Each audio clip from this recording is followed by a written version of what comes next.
नमस्कार विद्यार्थी मित्रांनो, अभ्यास मित्र परिवारामध्ये तुम्हा सर्वांचं स्वागत आहे। मित्रांनो, आज आपण 28 जून 2025 रोजीचं करंट अफेअर्सचं लेक्चर इथं बघणार आहोत। मित्रांनो, कालच्या लेक्चरमध्ये एक मिस्टेक होती की यूपीएससीचे जे काही अध्यक्ष आहे ते नवीन अध्यक्ष आहे अजय कुमार। तर हे माजी संरक्षण सचिव आहे,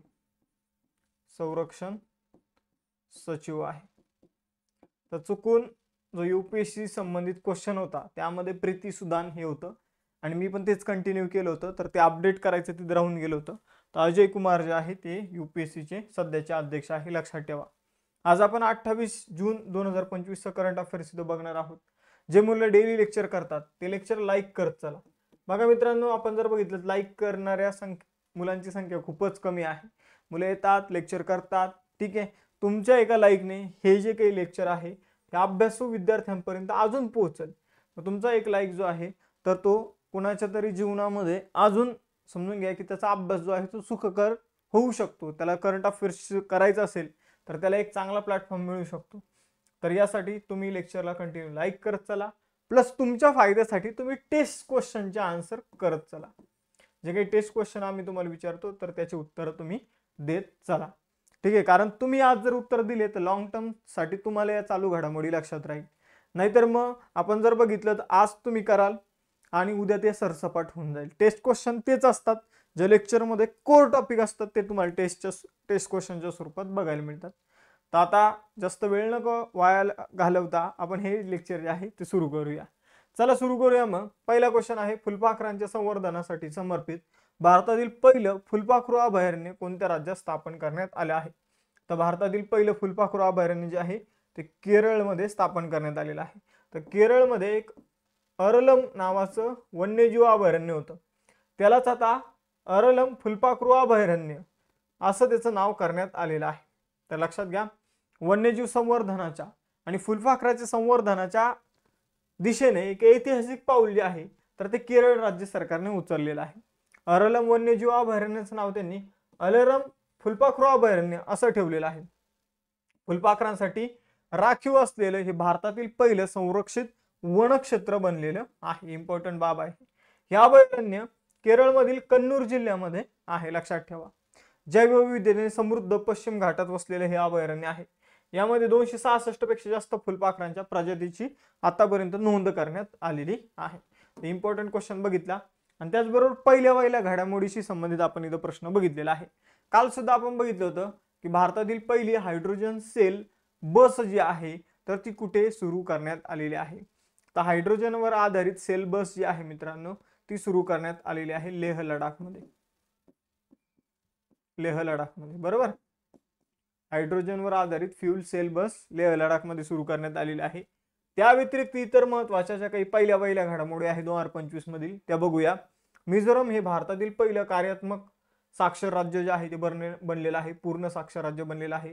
भारतातील पहिलं quantum computing village Amaravati Andhra प्रदेशमध्ये बनलेलं आहे।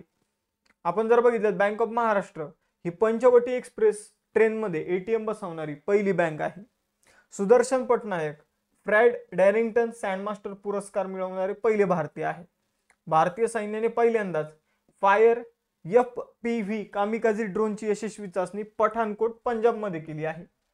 देशातील पहिल्या स्वदेशी MRI मशीनची चाचणी दिल्लीच्या एम्स मध्ये करण्यात आलेली आहे। लखनौ येथे पहिली रात्रीची जी काही सफारी आहे वन्यजीव सफारी कुकराईल या ठिकाणी सुरू करण्यात आलेली आहे।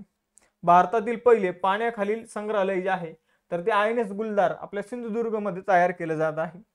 IIT मद्रासने भारतीय रेल्वेच्या सहकार्याने भारतातील पहिला हायपरलूप चाचणी ट्रॅक विकसित केलेला आहे। तर IIT मद्रास भारतीय रेल्वेने मिळून पुढे जाऊया। दुसरा क्वेश्चन बघा, ओस्ट्रावा गोल्डन स्पाइक 2025 मध्ये भालाफेक स्पर्धेत सुवर्ण पदक जिंकणारा भारतीय खेळाडू कोण आहे? तर बघा मित्रांनो, ओस्ट्रावा गोल्डन स्पाइक ही स्पर्धा जी आहे तर ती चेक प्रजासत्ताक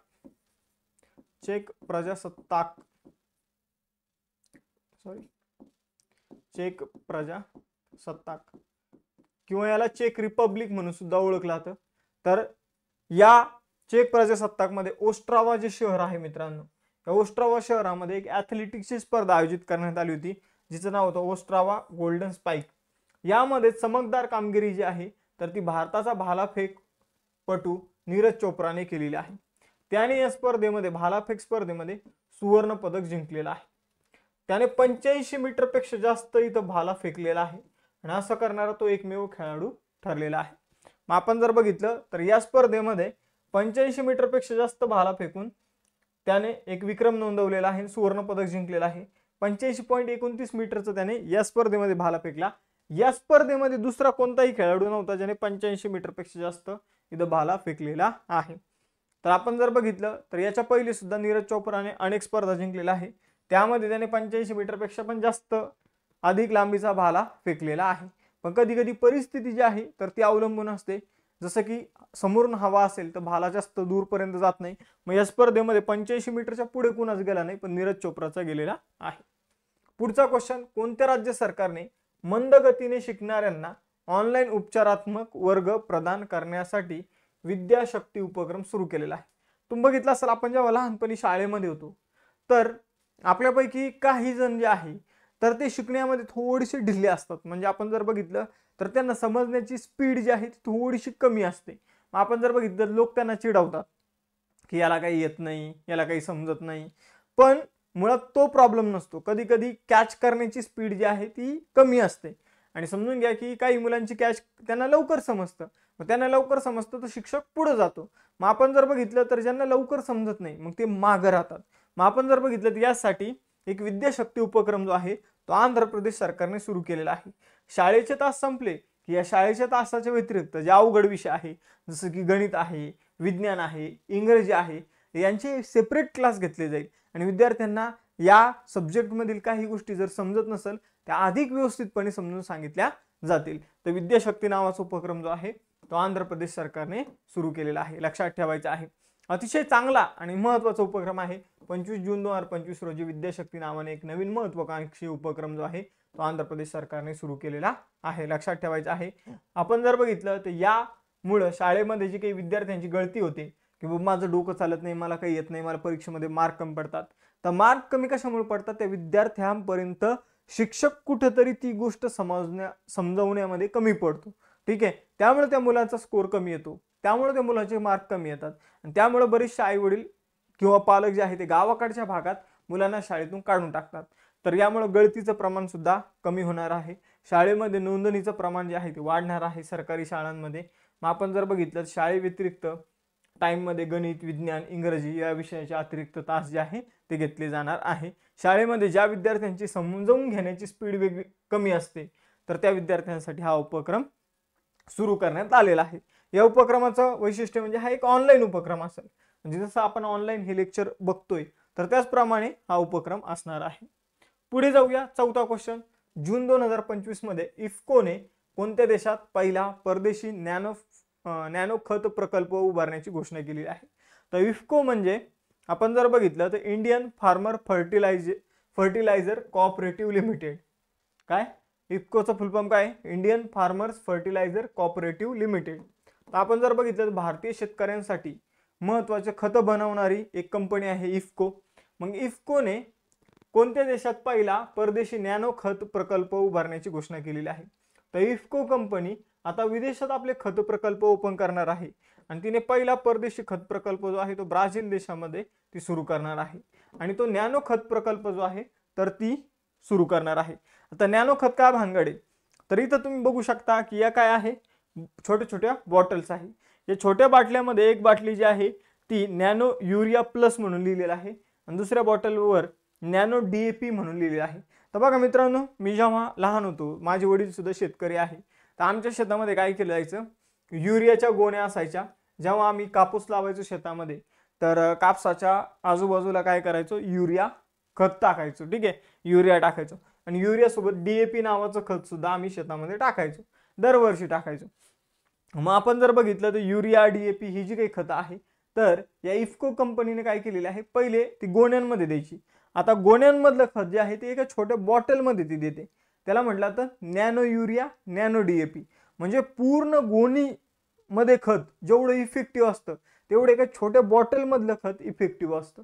तर अतिशय महत्त्वाचं आपण जर बघितलं तर पर्यावरणाच्या दृष्टीने चांगली ही गोष्ट आहे.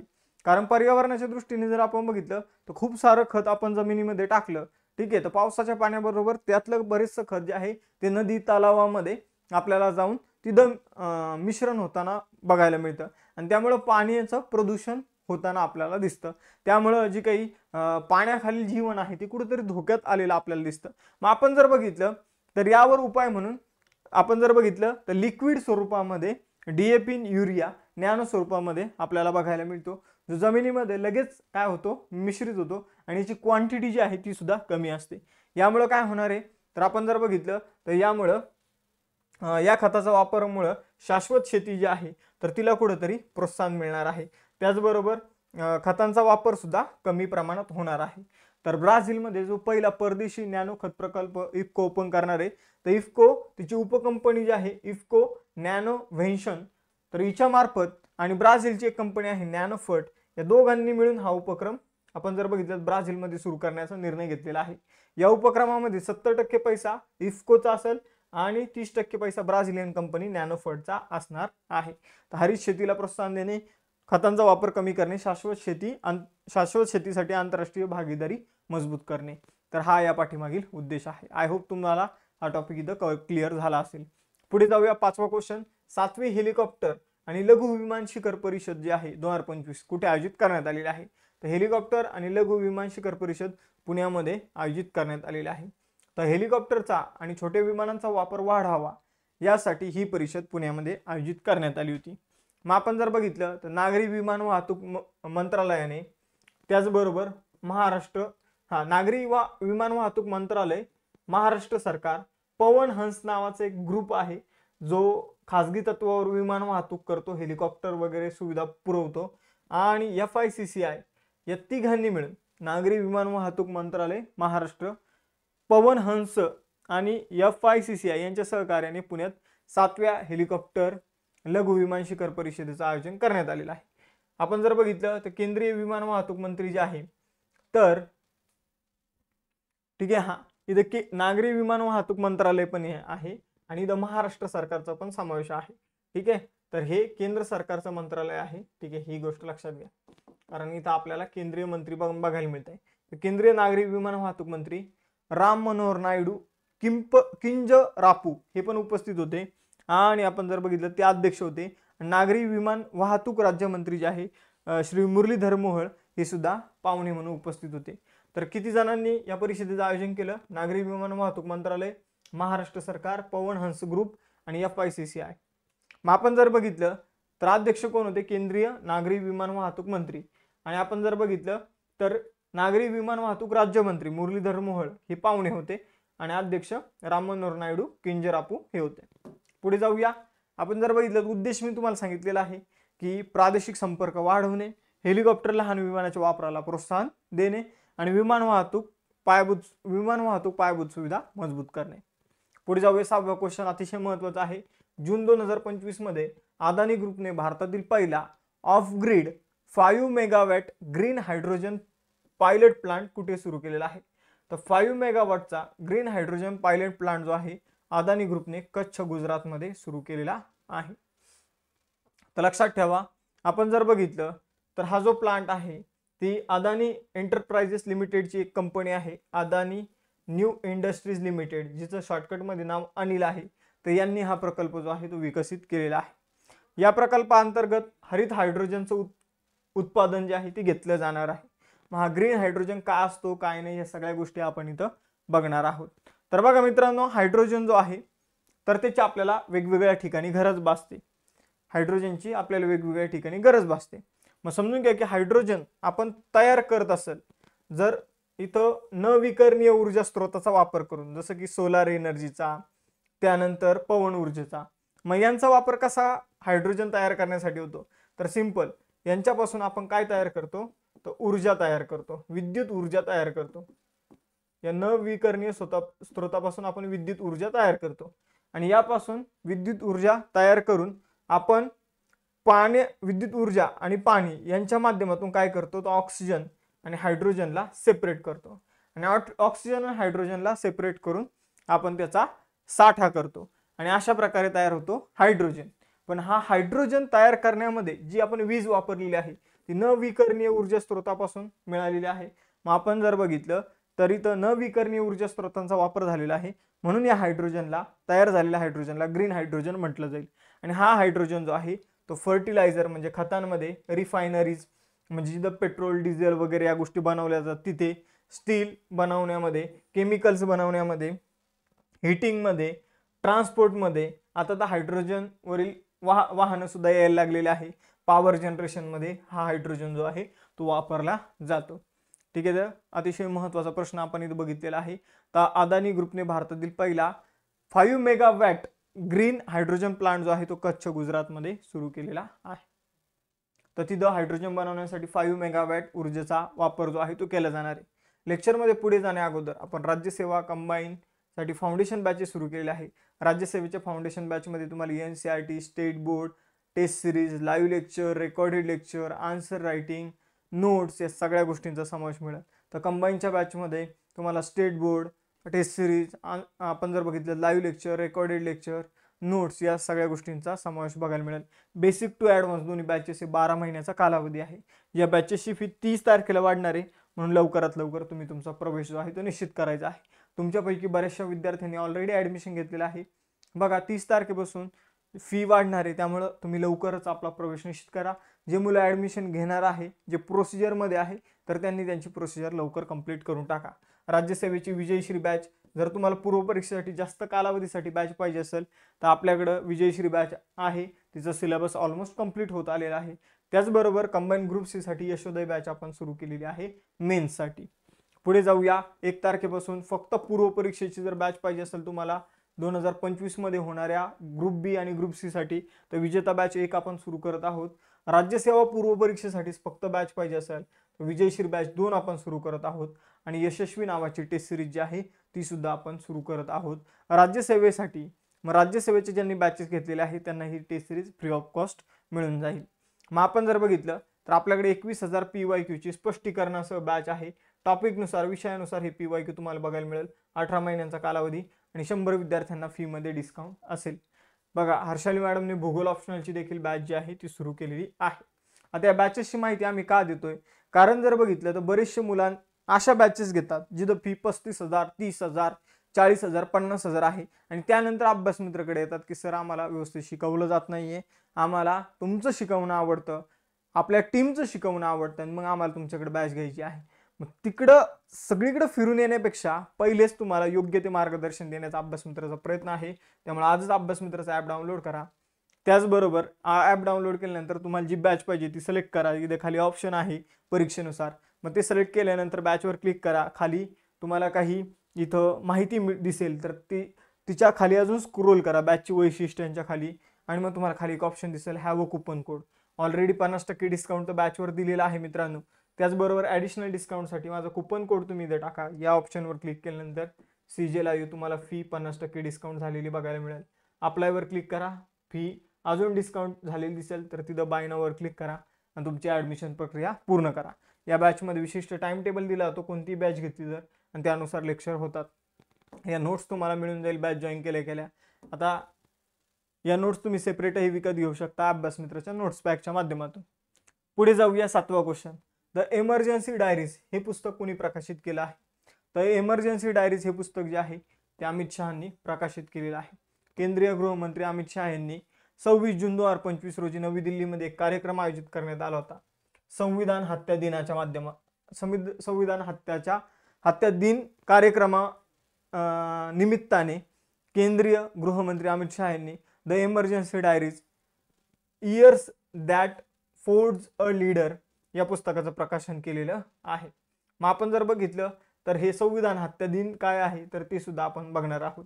हे पुस्तक 1975 मध्ये जी काही आणीबाणी लादण्यात आली होती तर तिला 50 वर्ष पूर्ण झालेले आहे आणि त्या संदर्भात या पुस्तकाचं प्रकाशन करण्यात आलेलं आहे. तर इमर्जन्सी डायरीज. मग आपण जर बघितलं years that forge a leader असं या पुस्तकाचं पूर्ण नाव आहे. मग आपण जर बघितलं संविधान हत्या दिन काय आहे तर 25 जून 1975 मध्ये काय करण्यात आलं होतं, आणीबाणी लागू करण्यात आली होती.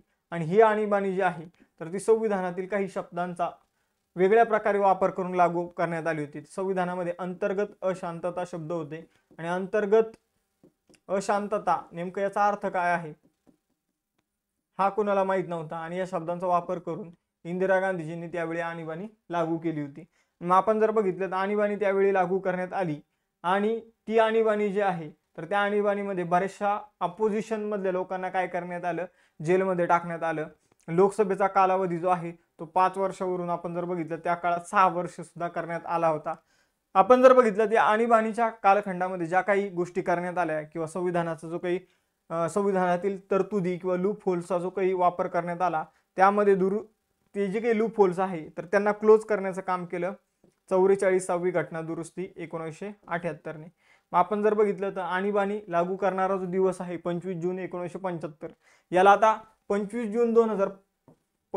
जून 2025 मध्ये याला काय होत आहे तर 50 वर्ष पूर्ण होत आहे. आणि मग या वर्षीपासून आपण संविधान हत्या दिन जो आहे तो सेलिब्रेट करणार आहोत, साजरा करणार आहोत 25 जून रोजी. ठीक आहे, 25 जून रोजी. तर आपण जर बघितलं तर वेगवेगळ्या पार्टीचे यावर वेगवेगळं म्हणणं आहे. काही लोकांचं म्हणणं आहे की हा संविधान वाचवण्यासाठी दिन सेलिब्रेट करायला पाहिजे. काही पक्षांचं म्हणणं आहे हा संविधान हत्या दिन म्हणून सेलिब्रेट करायला पाहिजे. पण आपल्याला त्यावर लक्ष नाही द्यायचं. आपल्याला परीक्षेमध्ये विचारलं जाऊ शकतं कारण सरकारने घेतलेला डिसिजन आहे. संविधान हत्या दिन जो आहे तो कधी सेलिब्रेट करण्यात येणार तर 25 जूनला. पुढे जाऊया. कोणत्या राज्यात पहिला स्मॉल मॉड्युलर रिएक्टर आधारित अणुऊर्जा प्रकल्प उभारला जाईल? तर बघा मित्रांनो, आता आपण काय करणार आहोत, इतके दिवस आपल्या राज्यात, आपल्या देशातील वेगवेगळ्या राज्यात जे काही अणुऊर्जा प्रकल्प होते त्यामध्ये आता वाढ करण्याची वेळ आलेली आहे. आणि आपण काय करणार आहोत, आपले जे काही इतर राज्य आहे, समजून घ्या की आपल्या तामिळनाडूमध्ये अणुऊर्जा प्रकल्प आहे, कर्नाटकमध्ये आहे, महाराष्ट्रामध्ये आहे, मग या व्यतिरिक्त अजून काही राज्य आहे त्यामध्ये आपण अणुऊर्जा प्रकल्प स्थापित करणार आहोत. पण ते अणुऊर्जा प्रकल्प आहे जे असणार आहे ते स्मॉल मॉड्युलर रिएक्टरवर आधारित असणार आहे. छोट्या अणुभट्ट्या तिथं आपण उभारणार आहोत ज्या अजून सेफ असणार आहे आणि तिथं अणुऊर्जा तयार करणं अजून सोपं असणार आहे. तर मग कोणत्या राज्यात पहिला स्मॉल मॉड्युलर रिएक्टर आधारित अणुऊर्जा प्रकल्प उभारला जाणार आहे तर बिहारमध्ये आपण जर बघितलं देशातील पहिला स्मॉल मॉड्युलर रिएक्टरवर आधारित अणुऊर्जा प्रकल्प उभारला जाणार आहे. तर याविषयी घोषणा जी आहे ती केंद्रीय ऊर्जा मंत्री मनोहरलाल खट्टर यांनी केलेली आहे.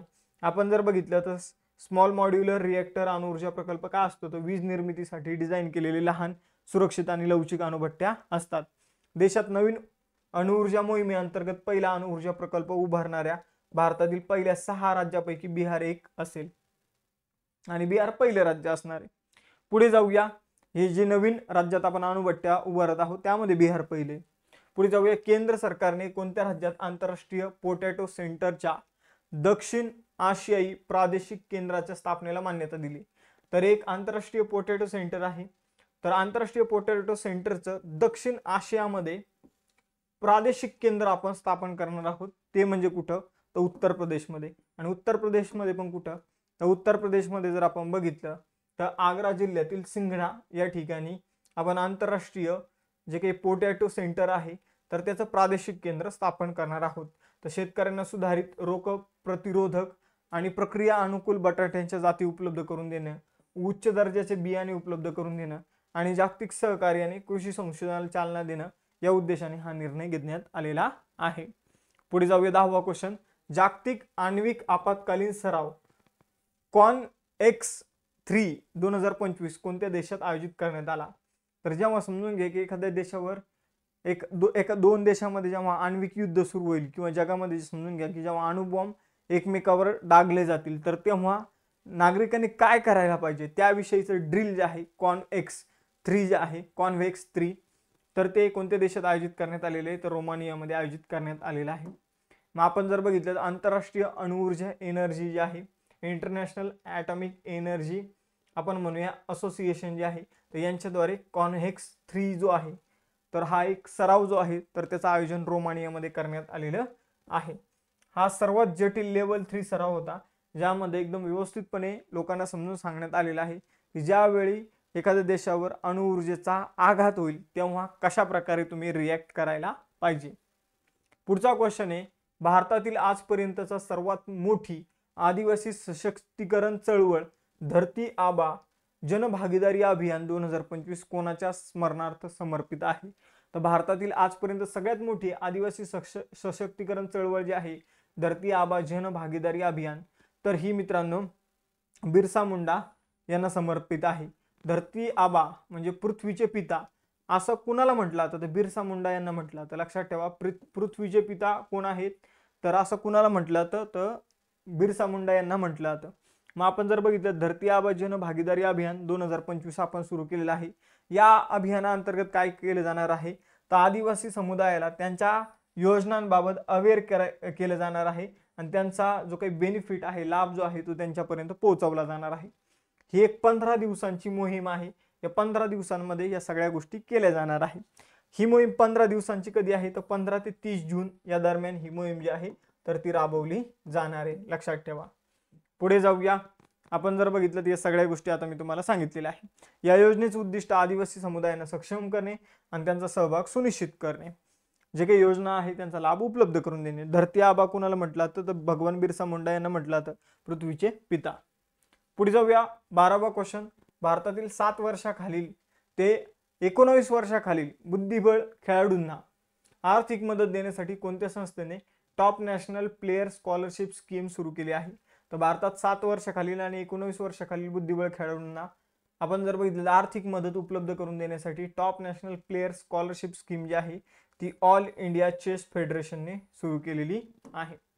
तर लक्षात ठेवा, 7 वर्षाखालील आणि 19 वर्षाखालील श्रेणीतील ह्या श्रेणी असतात, बुद्धिबळ श्रेणी असतात, की तुम्ही बुद्धिबळ स्पर्धेमध्ये पार्टिसिपेट होत आहात. तर 7 वर्षाखालील एक वेगळी श्रेणी, 19 वर्षाखालील वेगळी श्रेणी. तर या श्रेणीतील खेळाडूंना आर्थिक मदत करण्यासाठी ऑल इंडिया आपण म्हणूया चेस फेडरेशनने नॅशनल प्लेयर स्कॉलरशिप स्कीम जी आहे ती सुरू केलेली आहे. Top national player scholarship scheme सुरू केलेली आहे. या अंतर्गत बुद्धिबळ खेळाडूंना आर्थिक मदत दिली जाणार आहे. अखिल भारतीय बुद्धिबळ महासंघ ऑल इंडिया चेस फेडरेशन जे आहे याची स्थापना 1951 मध्ये करण्यात आली होती. नवी दिल्लीमध्ये मुख्यालय आहे. नितीन नारंग अध्यक्ष आहे. आजच्या लेक्चरचे टेस्ट क्वेश्चन आहे बघा. संविधान हत्या दिन कधी साजरा करण्यात आलेला आहे? ग्रीन हायड्रोजन म्हणजे काय हे थोडंसं एक्सप्लेन करा चला. आणि धरती आबा जन भागीदारी अभियानाचा कालावधी तुम्ही मला सांगायचा आहे. या जर गोष्टी तुम्ही दररोज टेस्ट क्वेश्चनचं उत्तर व्यवस्थितपणे देत राहिले तर याचा फायदा तुम्हालाच परीक्षेमध्ये होणार आहे. लेक्चर आवडला असल्यास लेक्चर लाईक करा, चॅनलला सबस्क्राईब करा. बॅच जॉईन करायची असल्यास आत्ताच आपला ॲप डाउनलोड करा आणि तिथं CJ live coupon code use करून फीमध्ये अधिक डिस्काउंट मिळवा. टेलिग्राम चॅनल आणि इन्स्टाचं पेज देखील फॉलो करा, म्हणजे टेलिग्रामवर लेक्चरची नोटिफिकेशन मिळेल, इन्स्टावर अभ्यासविषयक रील्स बघायला मिळतील. मग थांबूया मित्रांनो आपण इथं, भेटूया नेक्स्ट सेशनमध्ये. चलो बाय बाय एव्हरीवन. जय हिंद.